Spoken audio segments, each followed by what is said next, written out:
計劃去澳洲大堡礁，你會揀邊種行程呢？網上最多人介紹嘅通常都係 Sunlover、Quicksilver 呢類大型嘅觀光團。我以前都參加過 Quicksilver 嘅體驗潛水。大型觀光船嘅好處係穩定、設施多，亦都好適合一家大細。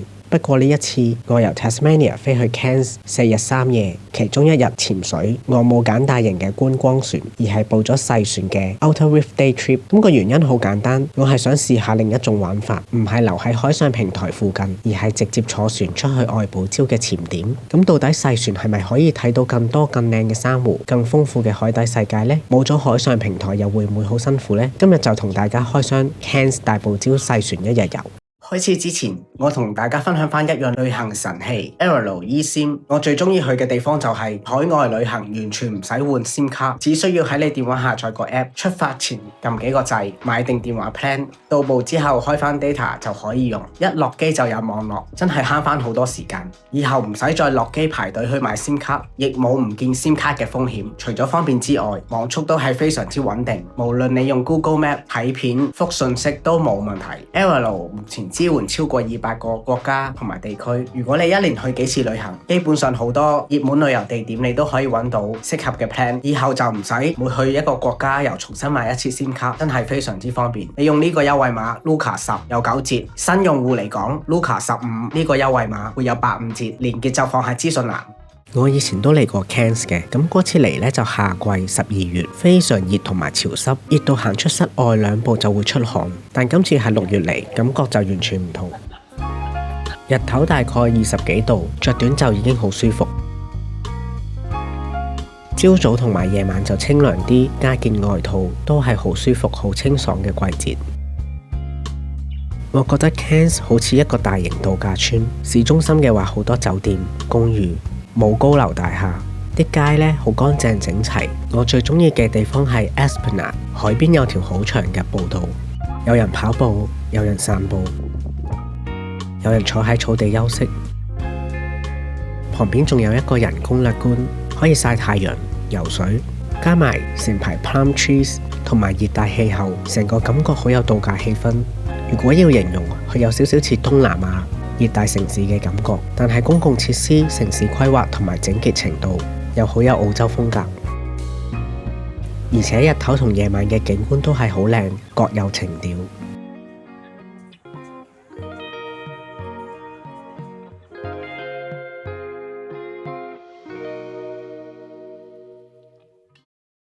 住宿方面呢，今次我喺 Cairns 住嘅呢間酒店叫 Mantra。我覺得佢係屬於實用舒適型，價格都算合理。最正嘅係佢位置超級方便，行出碼頭、出海潛水都只係10分鐘路程。樓下就係 Esplanade 同埋餐廳嘅集中地，行落去睇景同埋食嘢都非常方便。不過房入邊就冇提供書枱，結果我入住呢幾日，每次要開電腦做嘢或者剪片，都唯有企喺度用個電腦，咁就當做伸展運動啦。另外呢度隔音就都麻麻地，如果隔離房嘈呢，我係會聽到嘅，同埋都會聽到街外面傳嚟嘅聲音。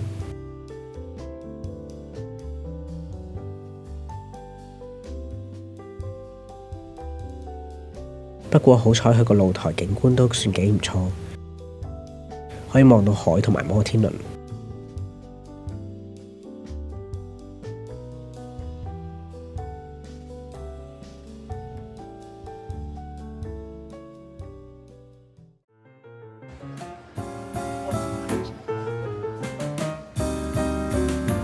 第一晚我簡簡單單食咗個 burger， 飲咗啲啤酒，就返上酒店早啲休息，因為第二朝仲要早起潛水。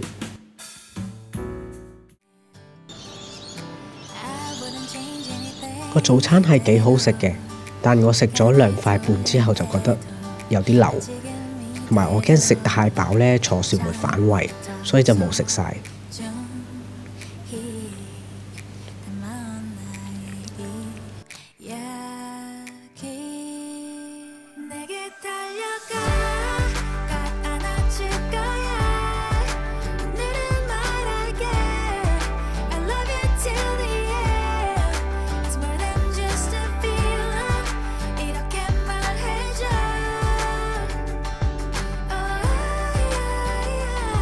上到船咧就首先 check in 啦，填 form， 配潛水裝備。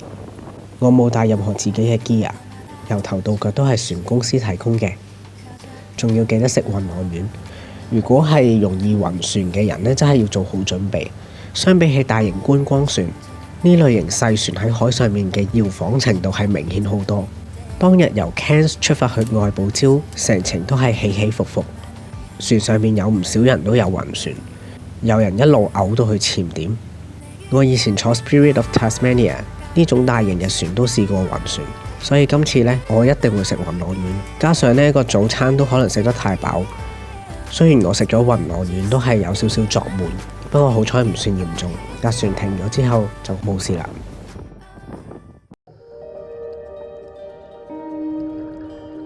今次嘅潛水能見度咧都唔錯㗎，可以睇到大概10至15米啦。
好，咁11點鐘左右呢，潛完第一支，想去浮潛嘅人都可以去嘅，我就冇去啦，休息下。到咗12點 lunch time， 咁架船呢就會提供中午嘅自助餐，我都冇期望啲食物好好食噶啦，飯甚至係凍嘅，但係味道 OK 嘅，唔難食，同埋潛完水體力都消耗咗好多，其實食咩都唔介意，最緊要係有嘢充飢嘅啫。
參加呢個潛水嘅人比我想象中多元化。呢一次成團呢有10幾人啦，當中7個係 certified divers，包括我係考咗 open water 嘅，然後亦都有未考牌，亦想體驗潛水嘅 intro diver， 仲有小朋友上 open water 嘅堂。除此之外，都有人唔做 scuba diving， 淨係去 snorkeling， 即係浮潛。咁上到船8點鐘就 check in 填 form， 8點半左右咧就開船噶啦。然後佢就會按翻你嘅組別去做 briefing 啦，成個流程都好清晰。由於我嘅潛水經驗都唔係好多，呢次大堡礁潛水只係我嘅第9支、第10支潛水，所以我係有加40蚊做 guide dive 嘅。呢一日潛水嘅總費用係395蚊澳幣，而當日7個 certified divers 裏邊咧，只係有1位經驗比較豐富，佢係唔需要 guide dive， 咁所以其餘6位包括我在內啦，都係有參加 guide dive。咁船公司就將我哋6位分成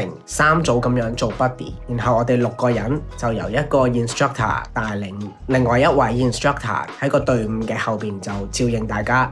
今次4日3夜其實都冇安排好多景點，主要都係潛水、食飯、休息。人大咗去旅行都唔中意趕行程，多數時間都係想 chill。我嘅酒店位置非常好，餐廳方面選擇都唔少，所以我都冇租車嘅，全部都係行路就行到去噶啦。餐廳方面無論係西餐、海鮮、越南菜、日本菜定泰國菜都好容易揾到。以下就係我喺 Cairns 食過嘅嘢，如果有興趣就睇埋落去啦。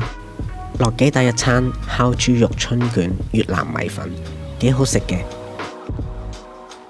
呢個越南包係第2日潛完水返嚟食嘅，係 barbecue pork roll， 好足料，好食。夜晚就食咗一半餐，拉麵好好食，刺身就一般啦。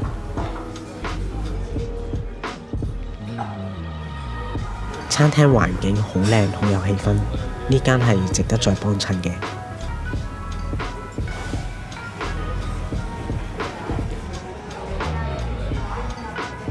早餐就係酒店樓下 cafe， 食咗個黑松露蘑菇多士，飲杯咖啡。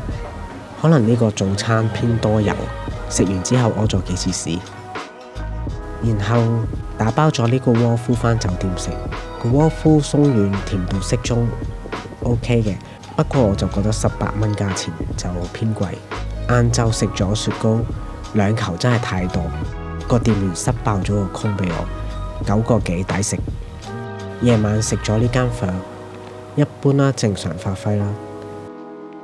今集就到呢度啦，鍾意呢條片嘅話可以 like and subscribe。我係 Luca，下次再見，拜拜。